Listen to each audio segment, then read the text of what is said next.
apparently they've got some sort of a misfire issue with the car. So the boys have dived in there to try and rectify the problem. I understand that Russell Ingall, who has also affected an engine change in the Caltex car, has some issues as well, and hopefully they'll be rectified to try and clean up what's been a tough weekend for them. Remember, the pit window open between laps 5 and 29. It's cooling down just a touch, currently 30 degrees.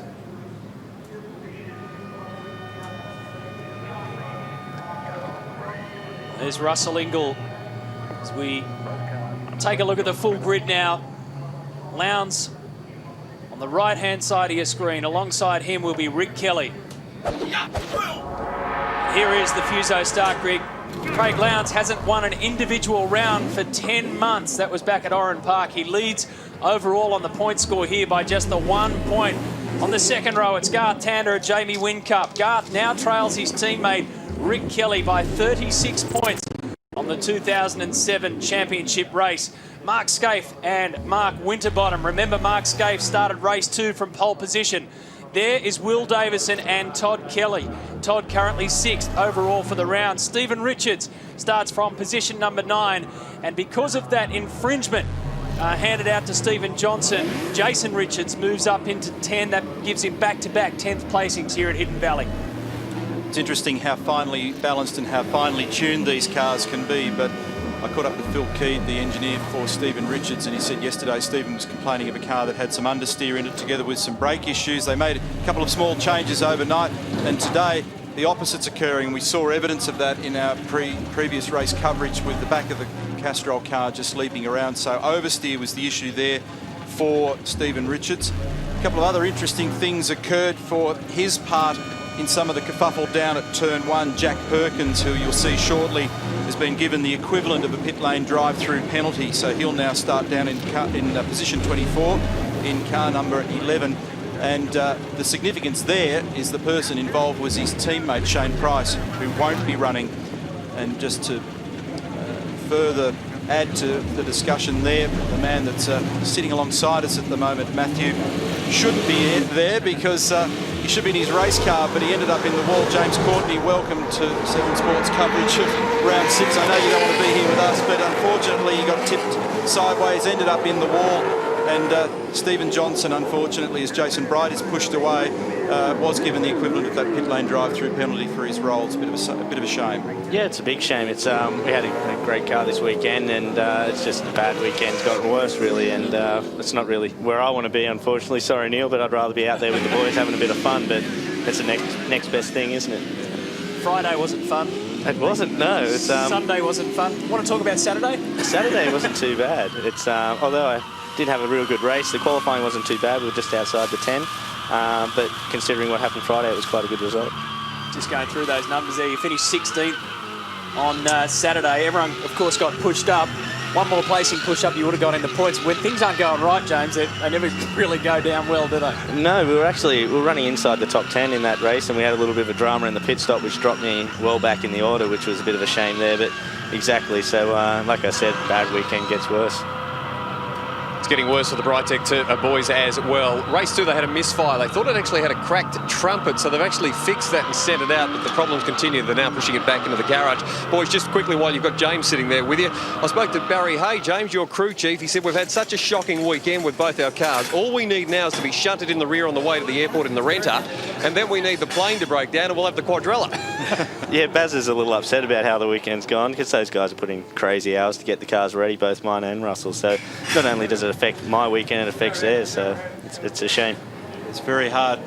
You know, they left here at a dreadful time this morning, and when I left the circuit last night, it didn't need many words. Barry just said to me, I've seen this movie before, and kept walking. Baz has seen it plenty of times. 100 times. It's not good. In terms of the round, just running it through on the point score at the moment, as I mentioned, Craig Lowndes, 41 points so far. So he's first overall at the moment. Rick Kelly second on 40 points. Third is Mark Scaife on 37 points for the weekend. You're looking at Mark Winterbottom, who's banked 12. It was the real mover alongside Will Davison in race 2. Overcast conditions now, Matthew. We had a blaze of sunshine there for race number 2. Interesting to compare race speed year on year, and last year the fastest lap in race number 2 was Winterbottom at 10.1. We were just on board with him there a moment ago. This year we've seen 10.5 in both the first races, Todd Kelly and Garth Tander. So a little slower the conditions this year, not as much grip available. Stop. What's the thought process here, James? Basically, you're just trying to line up. You're listening to your guy to tell you how close you are in the box, and yeah, just get the clutch, the brake, everything set, ready to launch out of that box. You visualise? I am. I'm doing it now. Unfortunately, I should be out there.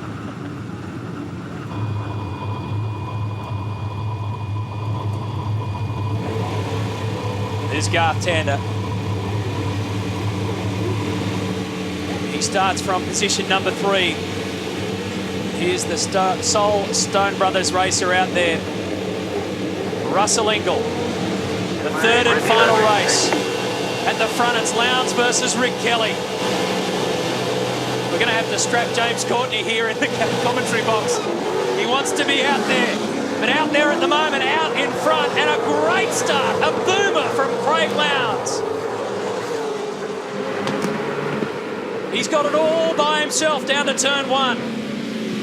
Does Kelly hold on to second? He will on the inside line. Whincup on the outside. Then Tander and Winterbottom. You're on board with Garth Tander. Outstanding start there from Lowndes. He just bolted, dropped the clutch if ever he needed track position. It's this one, race 3. He's got a ripper of a start. Up around turn 4. Look at Whincup. Having a look, he's made contact. That's Simon Will's gone off. Exit of turn 4. Whincup definitely made contact. With the Toll HSV car in front of him. Coulthard just touching John Bow on the exit of 6. So a little margin between Lowndes and Rick Kelly. Whincup third, then Tander, Winterbottom, Scaife. We'll have an answer here as to what happened. Head down. This will be Simon Wills with Greg Murphy behind him, Stephen Johnson in there. So Johnson and Murphy were the ones in behind Wills. Standing lap time, 1:17.1 for Lowndes. He's got 0.7 of a second over Rick Kelly.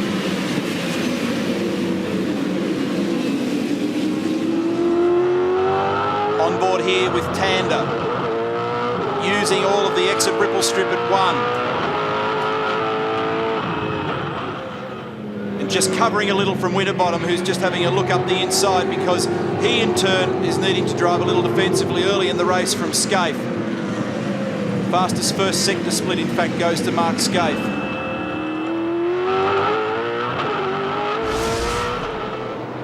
This is the replay of the incident at the hairpin on lap 1, and in fact it started out with Jamie just giving Rick a little tap, and then it finished up with Garth giving him one at the other end. For the first time all weekend, they've managed to get through one full lap at the start of the race. And I'm not in it. So Lowndes now with a flying lap time of 1:11.18, a 0.5 second lead over Rick Kelly. The fastest lap there belonged to Jamie Whincup, a 1:11 flat. Well, guys, James Courtney might want to be out there because the temperature's dropped quite considerably. It's 28 degrees here in Darwin at the moment. The track temperature, 36. We're killing you. We're killing you, aren't you? Russell's done a good job. He's up to 19th already from the back row. Yeah, good opportunities in there. He probably rounded up a bunch of people as Stephen Johnson comes in. Remember, he was involved in that contact down at turn 4. This is not the compulsory pit stop for him, so it's for damage in the front left corner of the car. Probably a flat spot, I'd say, and they're sending him on his way. I know this is a bit of a blow. Just keep your head down. We're just going to hope for a safety car. We can get back up behind them all. Good looking Stoush back there at 15th and 16th between Steve Owen and Jason Bargwanna. Good times being posted by Mark Scaife and Garth Tander throughout the first and then second sectors. There's Winterbottom hugging in behind car 16. Into the 110s they go. Whincup again the fastest. 110.9. But at the front, Lowndes' lead is 0.7 of a second.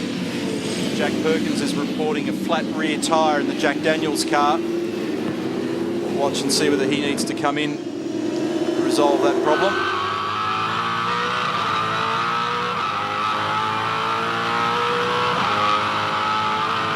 Fastest first sector split for Rick Kelly. Max Wilson started 14th. Look at Paul Morris. Wilson now at 13th. And Max having to run right up the inside there at 5 just to cover for Morris, who was looking pretty quick and looking for a run through. There's a little bit of damage on the bonnet of the BWS car. So those two switch positions off the starting grid. And now Morris wants it back.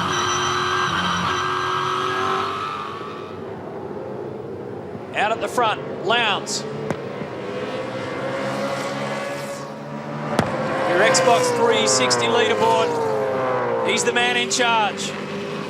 Clean track in front of him. He holds that gap over Rick Kelly, Jamie Whincup, Garth Tander, Winterbottom, Skate. Tidy move from Bargwanna on Owen. That takes him up to 15th. Fastest first sector split for Garth Tander on that lap. This little battle continues between Wilson and Morris. These guys are down in 13th and 14th. Well, These two are mates. I don't know how friendly they'll be afterwards.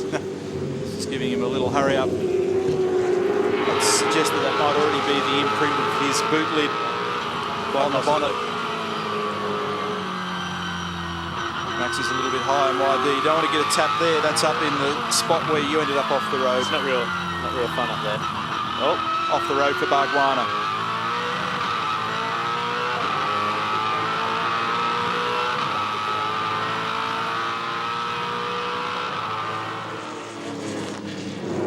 We're on lap 6 of 42. That means the pit window is open. There's a good stoush developing between Max Wilson and Paul Morris. And there's Russell Ingall.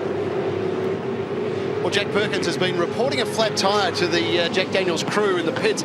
They say no, they've had a look under the car as he went past, and he's got a problem with the rear diffuser is loose on that car, so they're going to take a look at that when he comes in. Upholstery pit stop window is open, so expect to see people peel off on this lap. I think Rick Kelly being possibly Mark Scaife as well. Good charge up through the field, as you pointed out before, James, for Russell Ingall. He's actually got a spot there. We're joined by James Courtney in commentary. He's got another spot, so he's up to 15th. Oh, my old mate there, Russ, is up to 16th. It's not too bad, is it? Bit of fire in the belly this weekend. He has. He's been really upset about a lot of things, and he's taking it out now on the track. We're riding with Scaife.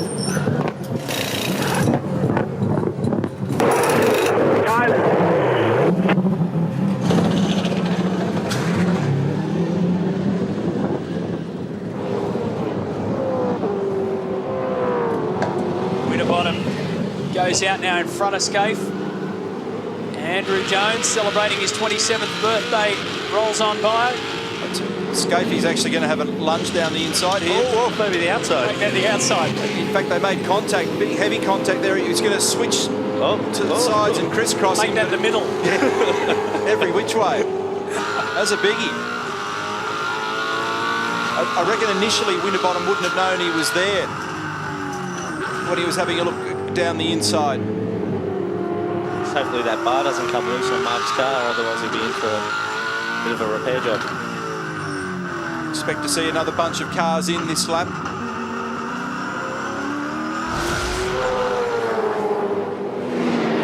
Whoa. So that's the replay. Looks worse than it was. It's them leaving pit lane. So this is Scaife leaving pit lane. Watch him here. Thinks about it to the left. Wants to go right, brake, bang.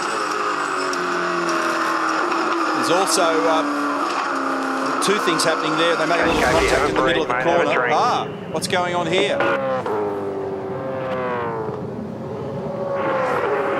Everybody go on station for a tyre change. That was Kevin May talking. So they're going to do a tyre change. Why was Whincup in the garage? What's the issue? We'll get on top of it for you. Daniel Gibson is down there as Max Wilson comes past. Paul Morris has done his stop. So too has John Bow. Jack Perkins as well.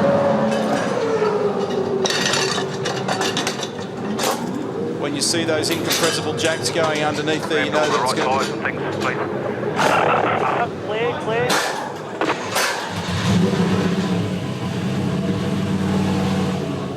His teammates in. That's very... Make sure you do this for me, please. Thank you. Just spoke to Mark Dutt. There's an oil leak. They've actually just shut it off. They're just having a bit of a squeeze.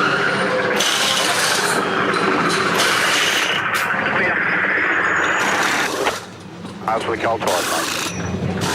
Watch for merge. Just glad I'm not down there at the moment. A lot of action. Madness and mayhem. Tander and Craig Lowndes. The Lowndes will come out with Rick Kelly at full steam down the main straight. Winterbottom and Scaife is still at it as well. So these two resume their battle pretty much as it was. Lowndes just drops the right rear off on the exit of one with the cold rear tyres, so Rick is going to be all over him. That was the fastest lap of the race that you saw by Rick Kelly, 1:10.68. Troubles for Max Wilson. Paul Morris will buy a piece of that. It's going to be really tough for Craig now, trying to go out there with the cold tyres and keep Rick behind him when he's got all four up to temperature. Yeah, and he's using that, isn't he, at the moment, James? Using that advantage. He's got to try and just narrow down that margin.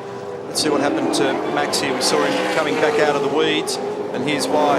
He and Holdsworth having a light touch in the braking approach to turn one. So it settles down with a pretty tiny margin, only a couple of car lengths between Lowndes and Rick Kelly. Great work. Watch for debris from a car re-entering turn one. So this is a bitter blow for Whincup, given what happened to him in race 3 at Eastern Creek with that rear brake rotor anomaly. They're shutting it down, obviously. Whatever the issue is, whatever the oil leak is down there, it's a biggie.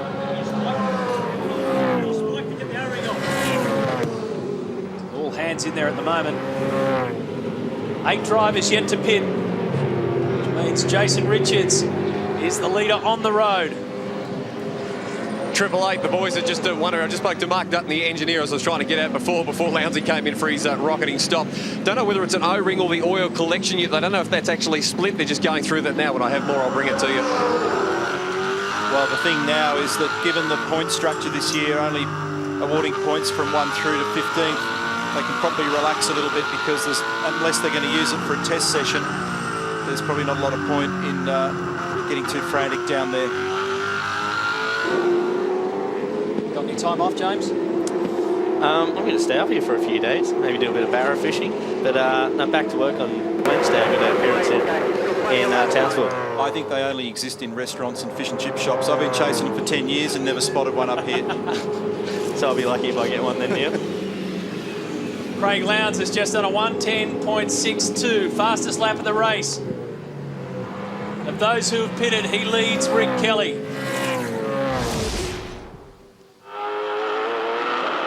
The Zinger replay showing what happened to Jamie Whincup. So that's the view from Garth Tander's car. At that point, he would have been feeling the oil on the rear tyres and the car sliding around everywhere. Well, Garth Tander got every advantage in pit lane. Fastest stop of this race so far, 3.9 seconds for Garth Tander. Craig Lowndes had the same at 3.9 and Mark Scaife at 4.3. The crews are working like lightning down here. 888 boys working hard also to whack the best of the rubber on the Lowndes car. They won race 2 on the worst of their rubber. They've put the best foot forward. That's why these lap times are going pretty well, Matty. He keeps knocking them down too, but Garth Tander has just done the fastest second sector split time. Turned 30 as he had a wow of a weekend in WA.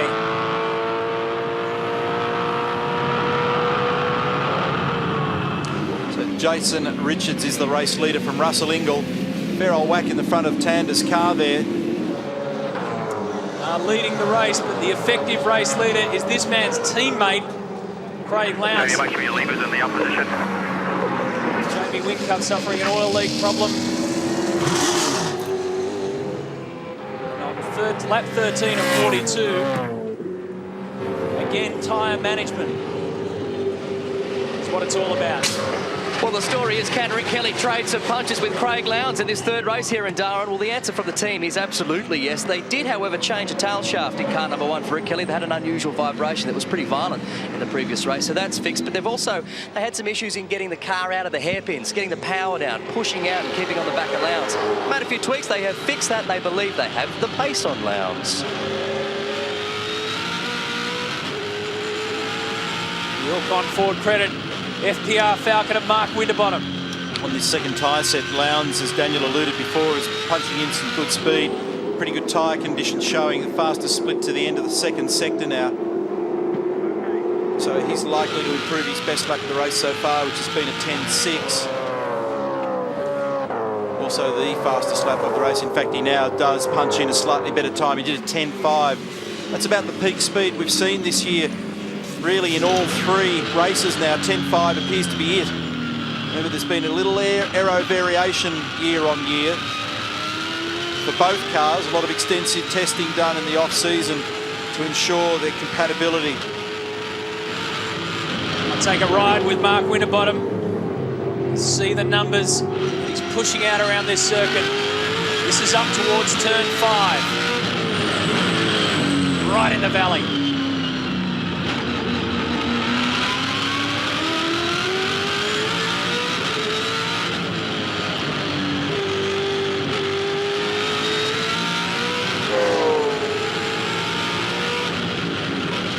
Jason Richards also taking his stop. I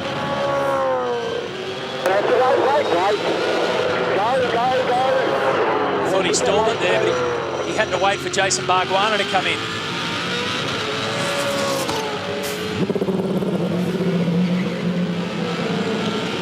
That is Russell Ingall in control of the motor race from Greg Murphy.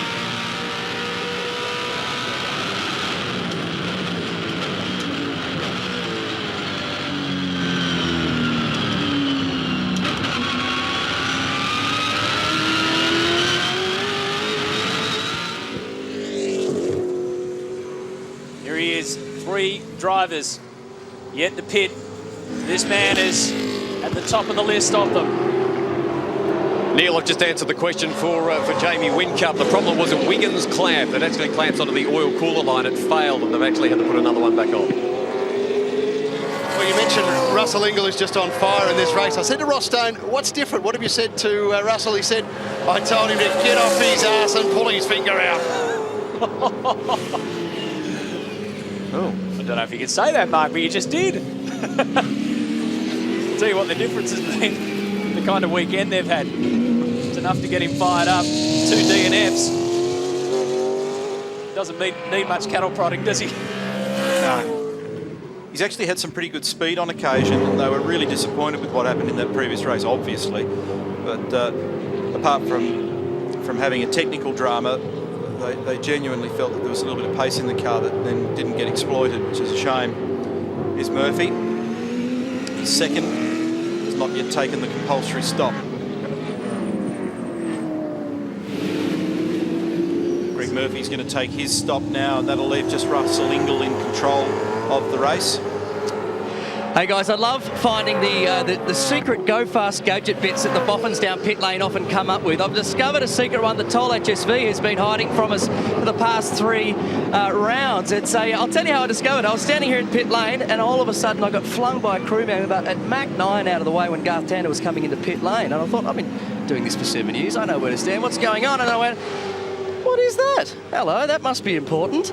That is the new secret weapon that the team is using to get the guys out of the pit lane quicker. Basically, it's an LED on a tripod. It ignites when pit lane is clear. It's a merging device. So Garth Tander and Rick Kelly know exactly that they can pull out with absolute confidence and not have to think about it. It cuts their thought processes. It improves the error rate. It increases their reaction times, and it's having a big impact here in pit lane and just getting that perfect pit stop down pat. That's a new gadget. We discovered it today. Amazing, isn't it? Tiny little things make all the difference in this game.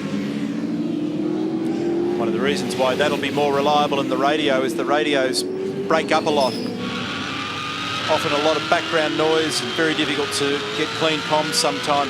This little battle's heating up here. I think Winterbottom's just a bit vulnerable to both these cars at the moment. Certainly Todd is starting to be preyed upon. possibility he used his better tyres in race 2 to climb through the field as he did. Now he hasn't got quite the tyre condition as Kelly sneaks up the inside, gets it done. Scaife tries to make good the opportunity as well. Bottom knew it there, so he is now at 6th. Todd Kelly's 5th and Scaife is 7th. Just to tidy up the graphic information there, incidentally, the computers, just the way the timing system works in Australian motor racing, only updates once. Whoa. Oh, Gurr, big trouble. Big trouble. This will be a safety car. And this is at turn 4? It is to the way into turn 4. That's big damage to the tyre wall on the right-hand side as we saw it, the left-hand side of the track. He has got front, rear, side, damage all over that car. He's moving okay inside the cockpit. It's a massive shot. Hit the wall pretty hard. Watch where that ute hit the wall. So there's fluid on the road here. It's obviously damaged the front end. See whether the replay tells us more about it. There was another car involved. And it's Fabian Coulthard, the other car, but we don't know the details of how and why, but it's fired it into the fence at a great rate. Debris all over the track at turn 4. Alan Gurr, the Irwin Industrial Tools entry is stranded.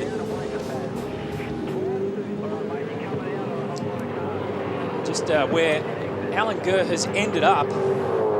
He's hit the wall, bounced back onto the track. So Ingall dives in for that pit stop and rejoins the race. Good opportunism. That's what you do as soon as the safety car comes out. If you're running on the long strategy, you dive in and you get the bonus from it, typically. That puts him behind Lee Holdsworth, looks like, so he's going to go top 12. What you can't afford to do is sit on your hands and not take the stop, because then the field compresses and then after you do your stop, you pop out lucky last. So from 20, what did we end up with, 29 starters? Yep. Had a few casualties this weekend, have to do the numbers. He's gone from 29th up to 12th, and it's all corrected now that everybody has completed their pit stop. That's big. That's big and ugly. The speed that you close into that corner before you apply the brakes is 210 kilometres an hour, and then the speed at the apex, that is the middle of the corner at turn 4, is 95 kilometres an hour. So it's a wide speed range there as Alan Gurr steps out safely. Testimony to how strong and safe these cars are. But you know, I'd suggest that where I saw the car firing off, he's probably doing the best part of 140, 150 kilometres an hour into the fence. There's the hands device that protects his neck from any whiplash. Here's the explanation again. It's gone in on the front, flick the tyres. Actually, what happens with the cars is the tyres grab it and flick it around end to end. There's a strong feeling amongst some people that despite sounding ridiculous, concrete's a better thing, because what it does is allow the car to bang and slide along it, whereas tyres actually brake, that is B-R-A-K-E, the car, slow it down and flick it from end to end. So then instead of damage on one end, you get it on both. Remember the pirouette that Jason Barguana did when the tyres grabbed him at just off the start line at Phillip Island. Grabs them and spews them back out. And in that instance, it was, well, in Alan Gurr's instance, a whole heap of panel damage that you could see, but thankfully he is okay. Here is Stephen Johnson. Had a few troubles in this race. Came in with front left damage, and this is the compulsory pit stop, but they also make a huge roll centre adjustment on the car. Changing tyres all over the place. I mean, it's a lost cause for them now. They're right at the back of the field.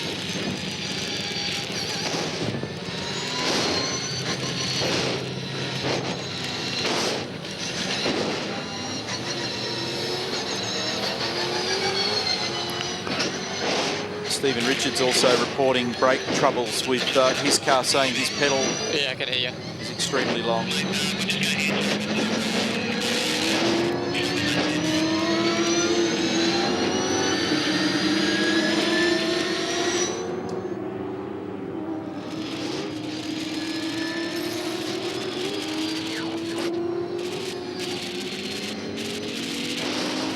Car number 5, Mark Winterbottom, is in 5th position after starting 6th. And I believe you can hear us, Frosty, you got us?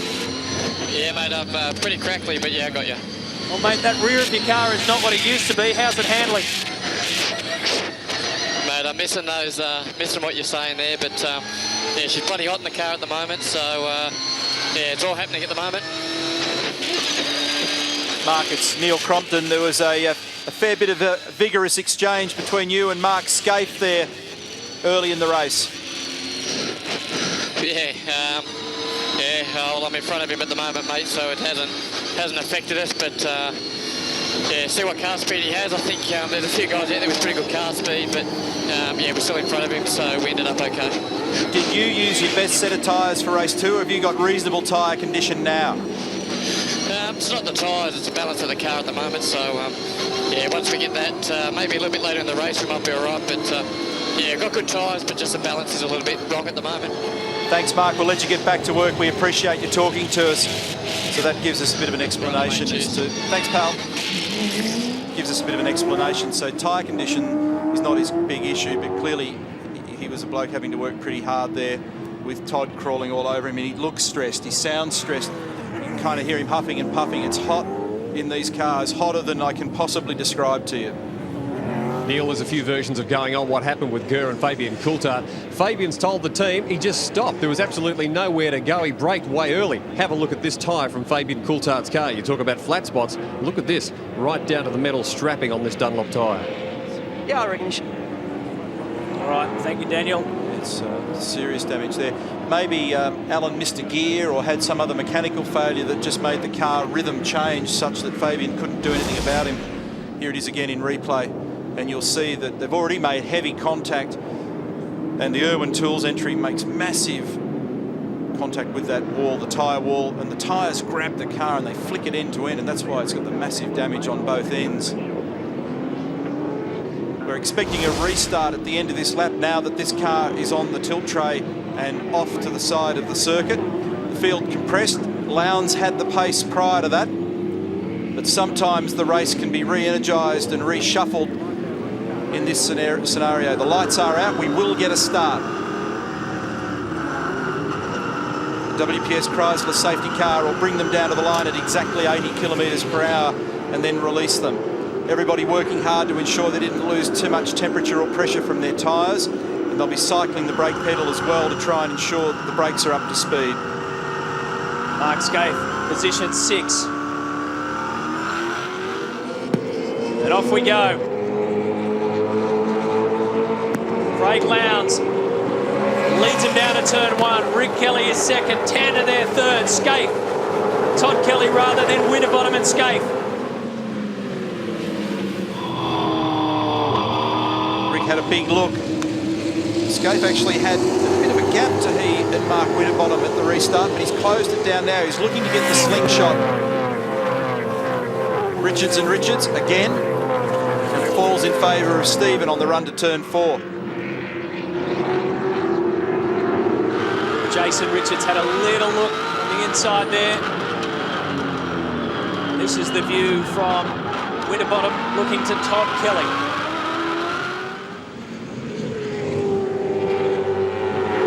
Winterbottom's got a lot of stress now from Mark Scaife, who's right under the back of the FPR Ford. Damage to the rear bumper will disturb the exit air on that car by a fraction. I don't know whether it's going to alter the behaviour of the car too much, pretty marginal. But they must have made a little change to the car that isn't quite working, maybe not looking after its rear tyres as well as he'd like. Lowndes has got the advantage at the moment. And the advantage is 0.6 of a second. 1:11.8, 1:12.2 for Rick, 1:12.6 for Garth, 12.7 for Todd, 13.3 for Winterbottom. So he is battling. Scaife 13.1.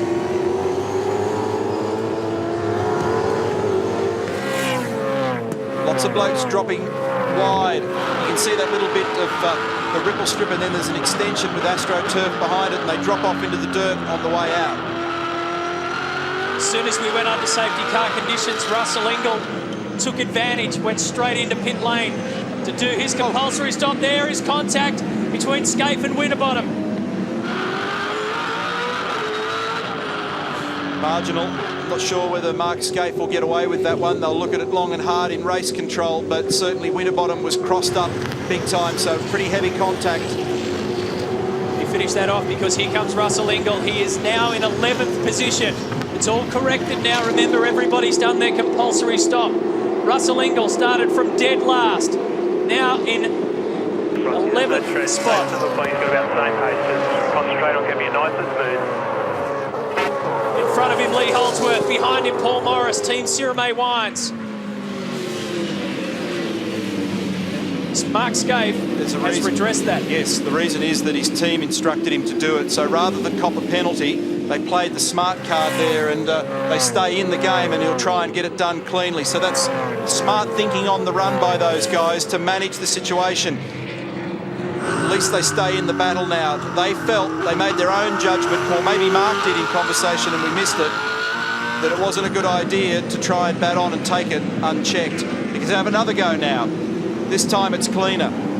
But that's a very smart play, and we don't see it that often. Well, what it does is takes the decision out of the decision maker's hands. And the IPO, the stewards, they've suggested that this can be done. Drivers and teams have the power to make these decisions so they don't need to intervene later, and obviously that's what we all want to see. Makes for better racing. And chances are, if Mark Winterbottom has got a bit of a rear tyre issue, then Mark Scaife might be able to grab him back anyway. Neil, I just spoke to Rob Starr. I said, whose idea was it, yours or his, as he makes another go under Winterbottom now into one. He says it was all Mark's. Yeah, see, that's a smart call from the cabin. He put his hand up and said, look, that was out of order. That's just a clever bit of yield management there, just making sure that you know, he gives himself the maximum opportunity to get points, get a result.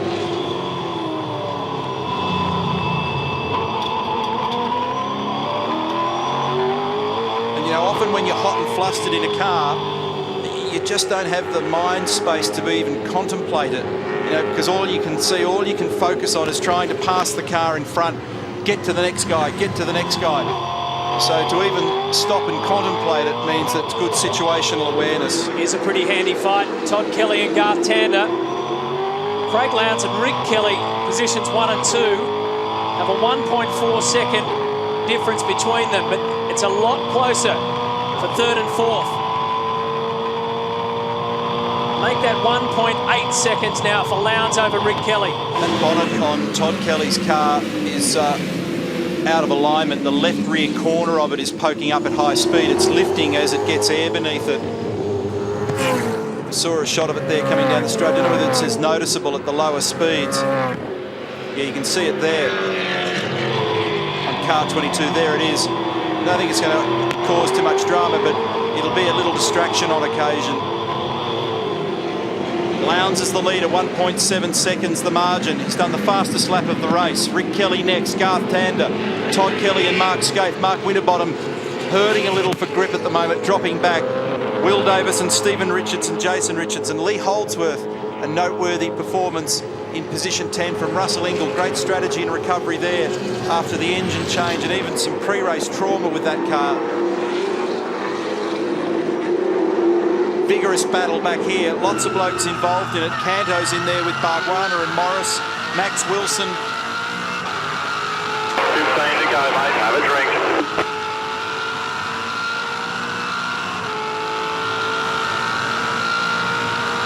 Will Davison 7th. Lowndes has put more time on Rick Kelly. It's now out to 2 seconds. The difference between 1st and 2nd. 11.1 for Lowndes, 11.4 Rick, 11.5 for Garth, 11.7 for Todd, 11.2 Mark Scaife, 11.8 Mark Winterbottom, 11.9 Will Davison. Gives you an idea of their pace.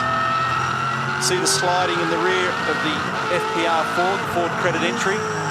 That's what's hurting Mark Winterbottom right at the moment, and he could be vulnerable now to Will Davison. Bumped into Will as he was on his way back from the gents before the start of the race, and he was pretty pleased with that race. Number 2 was a very, very good drive. Not bad when you consider the pressure that he was under from day one.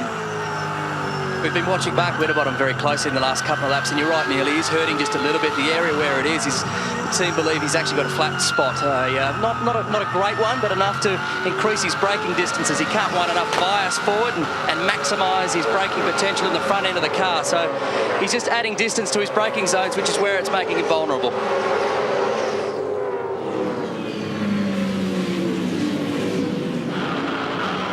Well, there's no question that Craig Lowndes is pulling further and further away. It's 2.2 seconds now. And of the key guys, let's say the top half dozen to 8 cars, he was the fastest on that lap again. He did an 11.3. It was quicker by a tenth or two than even the nearest rivals. So he's in good shape at the moment. Clearly got a balanced car. It's nursing its tyres and doing a good job.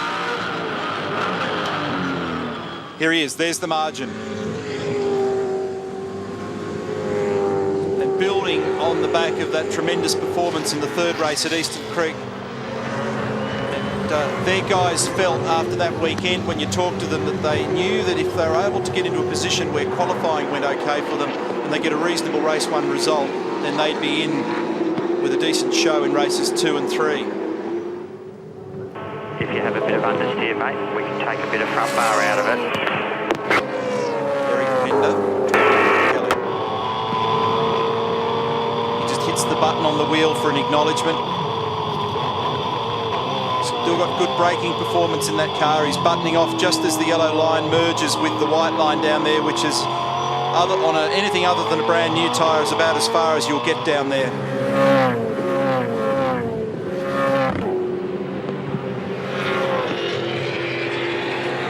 Another extraordinary weekend for Rick Kelly, while his brother Todd continues to fight away. 4th in race 1, 8th in race 2.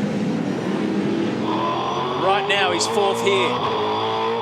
His string of results is just amazing, and that's what's put him in such good shape. He's gone into this race 36 points clear in the championship, and that's how you string them together. That's how he did it last year. It's how Russell Ingall did it the year before. The current scenario, the way the category works, the way points are scored, that's what you have to do. Sometimes some of the drivers tend to play win or bust, and they often get bust, and that gives you nothing. He somehow is just managing his act in such a way, and the people around him, that they just come away with result after result. I don't think he's going to be able to do much about Lowndes. 2.5 seconds is the margin now. He was a tenth slower on that lap, nearly 2 tenths in fact. But this little battle's a beauty. The Richards, Stephen and Jason, followed by Lee Holdsworth, Russell Ingall, Paul Morris, Jason Bargwanna and Dean Canto. They are scrapping for 8th through to about 14th. Bargs in there as well. Jason and Stephen Richards both been true to their practice and qualifying form right across the weekend. They've pretty much maintained position the whole way. That's why they find themselves side by side. Yet again, Holdsworth wants to buy into it. It's back to that Rick Kelly string of results, Neil. I mean, you're right, he did it last year and ended up winning the championship. This year is mind-boggling, really, the numbers that he's putting down, because they saw past the start that he had to the 2006 season. He's had 2 4th placings, and all the rest have been top 3s. Just amazing. Been on the podium at the end of the weekend every single round. And he's actually a little bit frustrated. You need to nail these A little bit frustrated that ends up being his strategy. He says, but I can be as cranky as I like. I want to win races. I want to get pole positions. He's done a little bit of that, but he said most of all, I want to finish those races, and that's what matters. He's had 2 race wins and now 1 pole position. Car 67 of Paul Morris had a good weekend, considering he qualified 24th. He turned that into 12th in race 1. Finished race 2 13th. And Morris finds himself 12th again. Behind him is Jason Bargwanna. Big big slide there for Todd Kelly in the middle of turn 4. Big oversteer moment for him. And he's in fact lost touch now with Garth Tander. Interesting thing about all of this, Matthew, and you take the overview, is that for years this was a track of frustration for Craig Lowndes, and he didn't ever break through with a win until last year when he got the job done. This year he's come back and put it all together again, and Campbell Little, who's often a man of few words, I spoke to briefly between races. That's him, Flowett. He doesn't like seeing the car slide, Campbell. They said, what do you reckon? He goes, he's back. And that was all he said and wandered off. And he just knows that his driver is in tune with his car and driving well. They're in sync with each other. The car's working beautifully. And the key to this place is if you can get the car balanced and just manage the tyre wear front to rear and not destroy the rear tyres, you're going to be in shape. And that's what he's doing at the moment. And that's why he pulls him up every time he sees Craig's natural driving exuberance to slide the car. He goes, whoop, we don't want to see that. Let's just pull those reins back in a little again. Stop giving him jelly beans in between races. Well, red ones too. He doesn't need them. He does not need them. 3.2 seconds. So he can now really reach a stage where he relaxes his rhythm, doesn't ask as much of the brakes or the tyres at either end. As we watch Mark Scaife here, 5th. He's working on the back of his teammate. You see the vent hose coming in over the top of his helmet there, plugged into the side of the helmet. That's bringing refrigerated air into the front of the helmet. Above Mark's head is the roof vent in the car. They take a split off that duct. Some of it goes to various locations around the cabin, and some of it goes through the ice water system. Has a chance for a quick drink. He looked at the lap time as he passed the beacon. It's a way of measuring inconsistency. He did an 11.8. He had a bunch of friends. Garth Tander did that. So did Todd Kelly. Mark Winterbottom and Will Davison both did 11.9s. But have a go at this. Lowndes on the last lap did an 11.5. Rick did a 12 even. So he pulled another half second on Rick. Rick, if anything, just on a couple of occasions has had one or two tiny little moments in the last few laps. We can study that now from Garth Tander's car, exiting 5.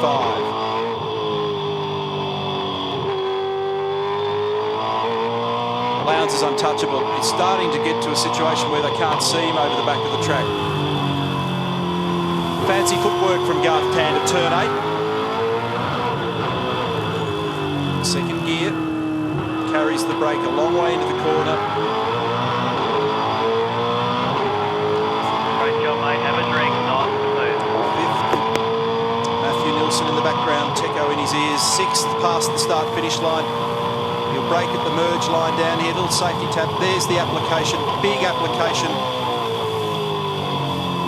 Turns it in. Is patient with the throttle. Has a couple of stabs at it to establish the grip levels in the front of the car. It's a ripping good ride through 2 and 3 here. A couple of roller coaster bumps on the run into 4. Closes a little on his teammate. 3rd gear. Stab back to 2nd. Look how far he carries the brake. Almost right round the corner, keeping load in the front of the car, keeping the load on the nose. Slow progression of the throttle on the exit of 6. You can also see the way the driver heels rattle around on the floor a bit across some of these bumps, and that's why they've got that gnarly pedal arrangement that really grips their driver boots. You have to go through a few sets of boots in a season because the pedals have got that grippy stuff on them and it tears up the soles. Garth Tander heading for his 9th top 3 finish of the season. Still pretty warm out there. And Stephen Richards is still holding off Jason Richards. Stephen in 8th, Jason in 9th. Lee Holdsworth is in 10th. Russell Ingall behind them in 11th. Then Paul Morris, Jason Bargwanna, Greg Murphy and Dean Canto make up the top 15 with a points finish.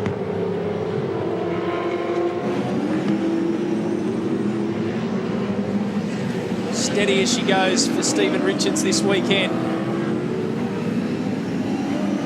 Certainly hasn't been easy. He's been under attack pretty much every single race. And the frustration for those guys is that they've kind of been both sides of the ideal setup window, but they haven't quite hit it in the middle like they want to.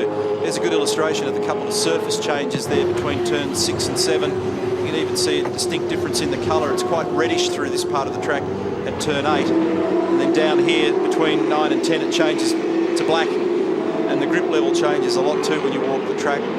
12.1 this lap for Lowndes. He's just dropped a bit of the pace off now. Rick Kelly runs with him at a 12.1, Garth at 12.1, Todd Kelly at 12.3, Mark Scaife the fastest of the bunch on that lap at a 12 even, Winterbottom 12.4. Lights are on for those two cars. We just saw the lights on too for Greg Murphy, who's in 14th. Made up some 12 positions. Oh, whoop. Scary. I reckon it looks scary for Garth looking through the windscreen, and it looks scary for Rick looking in the rear vision mirror. And if you're in the Toll HSV garage, hearts would have just had a little spike if we had a readout of that.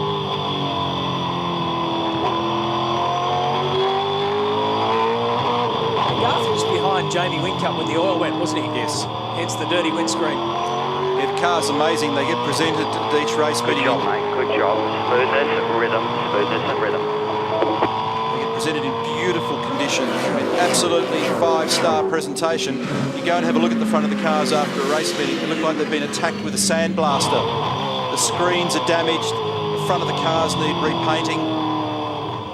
They very often get new screens between events, especially for wet races. Second, third, fourth and fifth is where the action is at the moment, because Craig Lowndes is sailing away, 4.5 seconds out in front. It's interesting that Garth doesn't use the curbing on the inside there at turn 5 like a lot of the other drivers have been. Lowndes, for example, gets right up on the curb, kind of anchors the car to it. Garth's actually driving on the racetrack. Craig coasting along 4.5 seconds the last time through. We'll get an update on that this time. He actually lost a little bit in the second sector to Rick Kelly. I think he's just coasting. Let me get 3 to go. You can count. Good work. He can drive too. 12.3 for Craig Lowndes. Ludo Lacroix running the operation this weekend in the absence of Roland Dane, who's in the Mediterranean at the moment. Rick Kelly 12.2, Garth Tander 12.4, 12.3 for Todd Kelly, 12.2 Mark Scaife. In fact, looking at the first 15 cars, they're all operating at almost the same lap time at the moment. You've got to go to 16th before anybody's in the 13s. A pressure cooker situation for Rick Kelly, as you can see. It's a dynamite job to stay in front of your teammate, but I'll tell you what, he is hurting a little bit in the handling department. It's an understeer drama that Ricky is battling with at the moment, talking to the team. Can they race? Of course they can. They can do whatever they like, providing they don't hit one another. That's the rule. Well, they're doing a good job at the moment. A couple of nervous moments, but aside from that, Rick is holding on very well. You look at them, these cars are pretty much maxed out at the moment, aren't they? They're all line astern. They haven't got a response for Lowndes at the moment. He's made the margin. Now he can afford to even crack a little joke on the radio.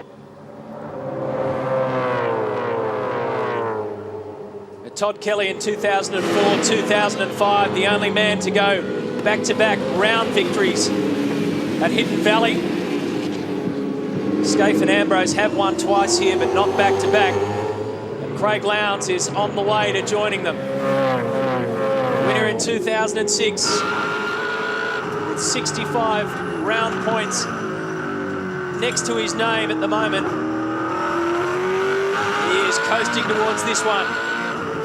Remember, Lowndes and Whincup won Bathurst in October, but his last individual round win, you have to go back to August, so it's been 10 months since Craig Lowndes has been on the top step of the podium in an individual sprint round. There's Jason Bargwanna WPS car, and Greg Murphy, 13th and 14th.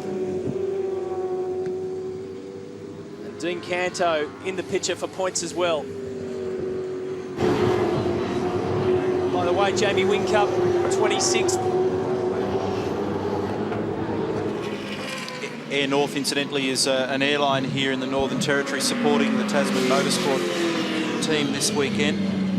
Don't know whether we pointed out this, but this continued solid run from Rick Kelly is his largest points haul of the year so far, 60 points. Also got a bit of news through that Winterbottom has just successfully completed negotiations, not right now, but sometime in the recent past, to sign on again with FPR for another 3 years. Unless he did it flashing the lights. Yeah, one for yes and two for no. Listen, I've seen you guys do deals around here. As Craig Lowndes has a little bit of fun on the final lap. You can do a deal from the cockpit, no dramas. He's on fire, isn't he? He's really loving it. Crowd are loving it. Ford fans are loving it. They respond to him. I can almost say it now. Hang on. Just give me 2 seconds. Take over the commentary, Lounsey. Just about as if he's a tornado in a trailer park. That's right, mate. Good to see you back. He's back all right. Craig Lowndes wins the round at Hidden Valley. Good job. Thanks. Follow. Yeah, thank you. Great to be back. Come into the end of the drag strip. So you don't come back here. You just go tight straight in the end of the drag strip. Team Vodafone celebrate. Lowndes goes back-to-back overall round victories. Race 3 belongs to him. Rick Kelly posts another top 3 race finish. And Garth Tander gets a good points haul as well.